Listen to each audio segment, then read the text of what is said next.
Iniimbestigahan ng San Juan City LGU ang kumalat na video sa social media kung saan sinasabing nasawi ang mga pusa sa dog pound ng lungsod. Makikita po sa video na kumalat online at ipinaabot sa isang animal rescuer na tila hindi alam ng mga aso ang gagawin matapos maabutan ng baha. May mga pusa rin na hindi na gumagalaw at nakababad na sa tubig. At pagpunta nila sa lugar, 8 pusa ang naabutan nilang wala ng buhay. Na-rescue naman ang 8 pusa at 20 aso. Dinala ang mga ito sa Animal Rescue Group sa Cubao at sa Angono, Rizal. Ayon sa rescuer, may natanggap silang reports na sinasaktan ng mga hayop doon. Sabi ng LGU, unang beses itong nangyari pero sinusuguro raw nilang may mananagot pag may nakitang kapabayaan.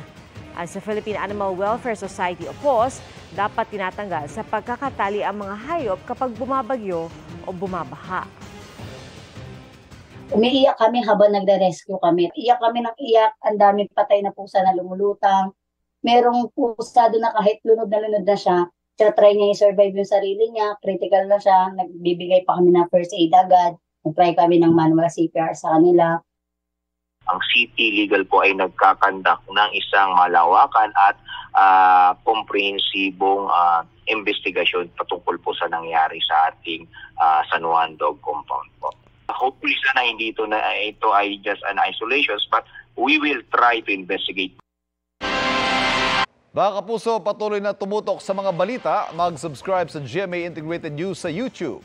Sa mga kapuso abroad, samahan nyo kami sa GMA Pinoy TV at www.gmanews.tv.